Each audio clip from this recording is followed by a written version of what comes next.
Good afternoon, everybody. We're hanging out here in Lexington, Kentucky.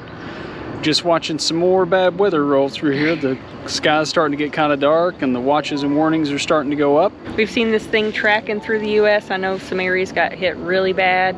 We're kind of hoping it breaks up before it hits us here, but we're going to go ahead and take some precautions ahead of time. So we just got done walking the dogs, making sure they get all their business out of the way, making sure everything's tied down, making sure we know where there's going to be tornado shelters, which there's 2 here at this campground that are really close, so that's great.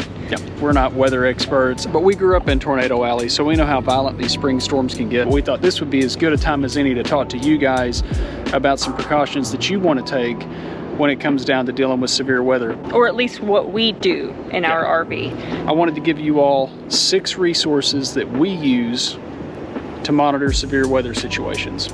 The first resource I use, and it's actually a website and it's free to everybody, it's something that I actually check probably 300 days a year just out of habit. But that's the actual Storm Prediction Center and their convective outlooks. You can kind of see what it looks like here. It gives you the severe weather outlook for the next 3 days, and you can dial it down and see what the hail threat, the wind threat, the tornado threat is. So you can kind of know what's going on a regional basis and whether you need to put your antenna up and really focus on the weather or you shouldn't. Number 2, I really like the Fox Weather app. Our TCL TV that came with our 5th wheel is a Roku TV and it has a lot of smart apps on it. One of those being the Fox Weather app. You can watch live streaming weather coverage 24/7 with the Fox Weather app with no subscription. Fox Weather is completely free. You can stream it on your phone, and they do a really good job of getting down at the local level when there's tornadic activity. And the Fox Weather app has really good radar resources and a lot of good information on there with minimal ads. So I think it's one you'll enjoy if you don't already have a paid service. Another one is the MyRadar app.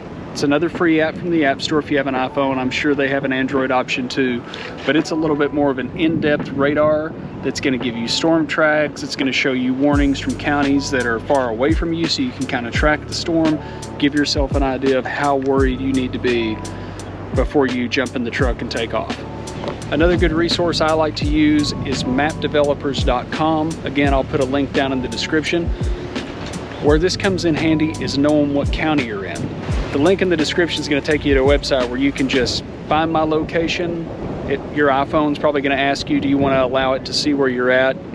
You can let it see your current location, or you can dial in an address if you don't want to share your location, whichever way, and it's going to give you an accurate county.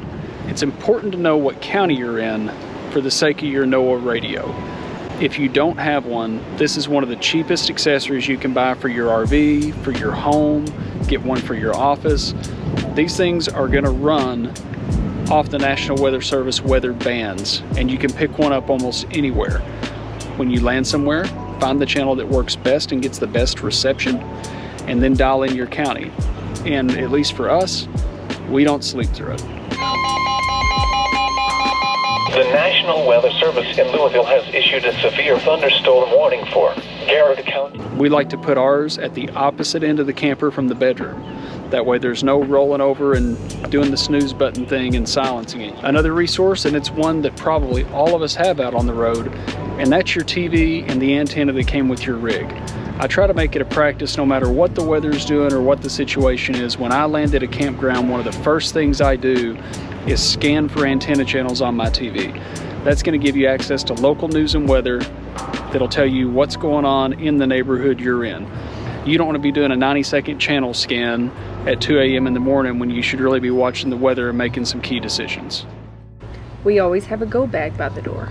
So we have leashes, we have phones charged, we have our wallets. Think about if there's a medicine that you take every day or multiple times a day. If you have kids, diapers, formula, think about those things, have them ready to go, because if you wake up at 2 a.m. in the morning, I can promise you most of us aren't going to be thinking clearly, and we wake up early.